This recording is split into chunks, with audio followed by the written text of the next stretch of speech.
E faltam apenas 3 dias para 2022. E entre os principais destaques do ano estão a disputa às eleições e as análises de projetos importantes pelo Congresso que não foram concluídas neste ano.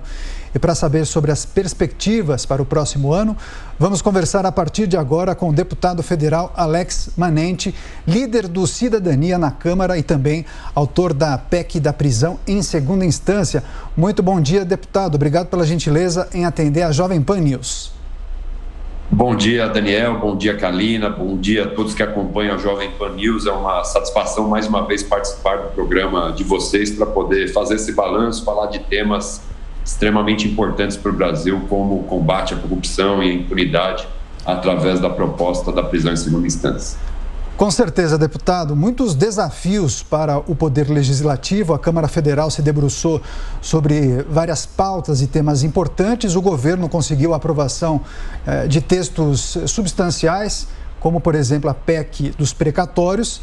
Agora, Arthur Lira concedeu uma entrevista coletiva dizendo que as pautas importantes para o ano de 2022 certamente irão ali tratar de questões ligadas à saúde, assistência social e também à capacidade de crescimento do país. Eu gostaria de escutá-lo. Quais são as pautas que o senhor entende que são mais urgentes para 2022? Olha, Daniel, o que nós vivemos em 2021 foi um ano muito difícil, um ano que nós tivemos a questão da pandemia, e a pandemia trouxe consequências, além de tirar vidas, de preocupação com a saúde, trouxe um problema econômico. O Brasil vive hoje uma situação de maior pobreza do que viveu nos últimos tempos. E o grande desafio é debruçarmos sobre esse tema, fazer com que o Brasil possa se recuperar. Nós conseguimos aprovar o Auxílio Brasil, que será importante para poder fazer com que as famílias de baixa renda tenham condições de subsistência nesse momento duro, mas obviamente nós precisamos buscar saídas para que o país consiga ter capacidade de trazer investimentos e fazer a roda da economia girar. Eu defendo que as reformas, especialmente administrativa, que é um alívio no caixa do governo federal, possa ocorrer. Nós trabalhamos na comissão especial, a comissão especial foi concluída com a aprovação do relatório do deputado Arthur Maia, e nós acreditamos que é necessário esse ano de 2022 enfrentar esse tema, assim como fazer uma reforma tributária mais ampla para poder desonerar aqueles que produzem no Brasil e conseguir fazer com que essa produção gere o emprego necessário para o nosso país. Nós temos essa preocupação social com o nosso país. É necessário que tenhamos toda a atenção para que o Brasil não faça com que as pessoas que conseguiram atingir um patamar na sua classe social caiam de classe social, como nós enxergamos nesse ano de 21. Então, é um ano de muitos desafios e, obviamente, eu sempre digo que se nós não combatermos a corrupção, a impunidade, nós faremos com que o Brasil continue sendo um dos países que mais arrecada tributos, mas nem sempre são destinados de maneira adequada para o serviço público essencial que a população precisa. E eu digo que a PEC da segunda instância seria a grande reforma do sistema judiciário brasileiro. O ordenamento jurídico brasileiro seria mais célere, não apenas no âmbito criminal, mas em todas as esferas, fazendo com que a justiça chegue a tempo de sanar os problemas vivenciados pela população. Hoje, ricos e poderosos conseguem postergar suas condenações por 20 anos, por 30 anos, e a grande população acaba não vendo suas sanções daquilo que foi cometido para a sociedade. Então, é necessário debruçar sobre esses temas e, obviamente, economia, área social e combate à corrupção e impunidade. Esses são os desafios para 2022 e tenho certeza que são esses 3 temas que estarão abarcados no processo eleitoral de 2022. Essa polarização existente entre Bolsonaro e PT, ela, na minha opinião, diminui a intensidade do debate. E as candidaturas de terceira via dão a possibilidade de ampliar as necessidades de debate para o Brasil. Senão a população fica restrita apenas a jogar a responsabilidade para um ou para outro, sem enxergar a solução para o Brasil no futuro. Deputado, sobre então a PEC da prisão em segunda instância, o senhor acredita que ela pode ser analisada de fato em 2022, ano de pleito? É necessário, eu sempre digo que se não tiver mobilização da sociedade para esse tema, nós não conseguiremos vencer Por quê? Porque só com a mobilização da sociedade a Câmara se sentirá pressionada a resolver esse tema. Nós tivemos, na última sessão da Comissão Especial, que é um dos ritos necessários para poder levar ao plenário, nós tivemos a modificação de 17 membros na Comissão Especial, um recorde. Significa que nós temos adesão no plenário, que obviamente, quando esse tema for levado ao plenário, tem uma participação da sociedade, obrigando os deputados a apoiarem. Não faz sentido nós termos 17 membros modificados para poder rejeitar o relatório que foi apresentado. Significa que eu vejo com muitas boas possibilidades levar diretamente a PEC para o plenário da Câmara e ter os 308 votos necessários. Tenho certeza, no momento em que essa PEC chegar no plenário, a sociedade participará e nós conseguiremos a aprovação. Mas é necessário ter o engajamento da população. No final de 2019, quando nós tivemos a grande vitória, que foi a aprovação na CCJ da admissibilidade da nossa PEC, nós tivemos 50 votos contra 12, ou seja, uma ampla maioria. Por quê? Porque havia mobilizações, manifestações em todas as capitais do Brasil. O que nós sofremos com a pandemia fez com que a população mudasse suas prioridades e com toda razão.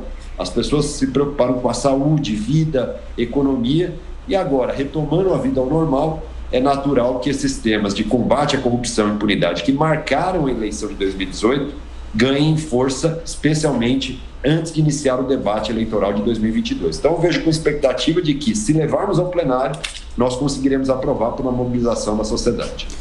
E vamos voltar com a nossa entrevista com o deputado federal Alex Manente, líder do Cidadania na Câmara e também autor da PEC da prisão em segunda instância. Agora nós vamos seguir com a pergunta de Amanda Klein, deputado.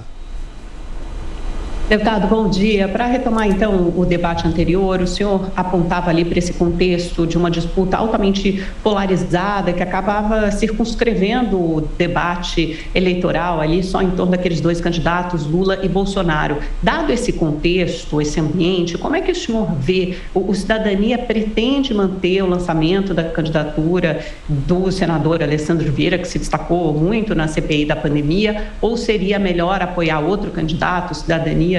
Eu sei, já conversa com o Sérgio Moro, por exemplo, o senhor acredita que a candidatura do Sérgio Moro poderia deslanchar ou é a que tem mais probabilidade de deslanchar na terceira via? E qual seria o potencial dessa candidatura unir forças em torno de um nome que sempre foi tão execrado pela classe política? Bom dia, Amanda. Acho que você sintetizou bem. Na verdade, nós temos uma polarização por falta de uma unidade da terceira via. Se nós buscarmos a unidade, eu creio que o senador Alessandro Vieira fez um excepcional trabalho na CPI, tem desenvolvido um grande mandato no Senado Federal, mas ele tem a consciência, a responsabilidade de que nós precisamos unir forças para poder vencer essa polarização, ultrapassar as barreiras dessa polarização e, na minha opinião, nós precisamos concentrar todos os esforços numa única candidatura, senão inviabiliza, se fatia essa votação das pessoas que querem fugir dessa polarização nesse primeiro momento. E, obviamente, eu, até pela relação que tenho com o tema, e tive todo o apoio necessário do Sérgio Moro durante o debate da PEC da segunda instância, acredito, até pelos números de pesquisa, que ele é o principal candidato, o principal porta-voz desse segmento da sociedade e nós precisamos desmistificar essa aversão da classe política para buscar alternativas e encontrar o caminho de ter uma candidatura efetivamente forte, capaz de romper a barreira da polarização e trazer os temas relevantes ao Brasil. A minha opinião é que se nós não conseguirmos, nós continuaremos tendo uma eleição em que a pessoa vota em alguém porque não gosta do outro. E não é isso que o Brasil precisa. O Brasil precisa enfrentar para valer os temas necessários para avançar. Creio que o Sérgio Moro é o principal nome da terceira via nesse momento. Pergunta de Ricardo Salles. Alex Manente, bom te ver, bom dia.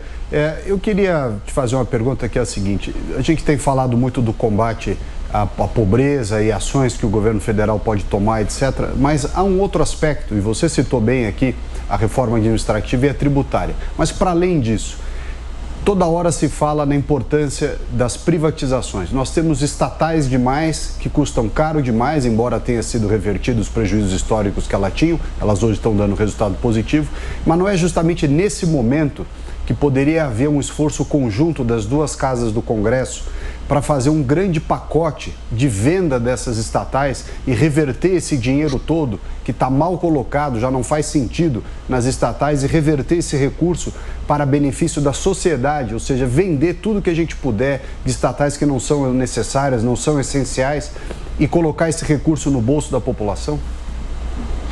Olá, Salles, uma satisfação revê-lo. Não tenho dúvida, creio que as privatizações são necessárias para o Brasil. Se nós continuarmos empenhando recursos que são importantes para os investimentos no país e não trouxermos a iniciativa privada para fazer esses aportes e, obviamente, fazer com que o serviço seja de melhor qualidade, nós não conseguiremos avançar o Brasil e estagnaremos. Essa é a nossa preocupação, inclusive, com a candidatura do Lula, porque o Lula representa a estatização. Nós precisamos enfrentar esse tema. A Câmara dos Deputados e o próprio Senado têm feito parte desse processo. Nós conseguimos aprovar a privatização dos Correios, conseguimos aprovar a privatização da maneira que veio do governo da Eletrobras, e creio que nós temos que continuar essa rotina de privatizar aquilo que hoje no Brasil é um elefante branco. Você coloca muito dinheiro, não consegue ter serviço público de qualidade e fica apenas um cabide de emprego que a sociedade acaba pagando essa conta. Então você tem toda a razão, nós precisamos unificar o Brasil em torno desse tema de privatização, através das casas legislativas e do governo federal, para avançar e entregar um Brasil mais produtivo. Acho que esse é o caminho para o Brasil. As perspectivas para 2022, o cenário político, as eleições, o papel do Cidadania nesse processo e também as privatizações, assuntos debatidos na entrevista com o deputado Alex Manente, líder do Cidadania na Câmara, a quem eu agradeço demais pela participação. Bom dia para o senhor, deputado. Bom dia, Daniel. Bom dia, Kalina, todos da Jovem Pan, Amanda, o Ricardo, que participaram dessa nossa entrevista, e desejar um 2022 com muita luz para o nosso Brasil, para que a gente possa, de fato, encontrar caminhos melhores em 2022. Muito obrigado aí pela oportunidade.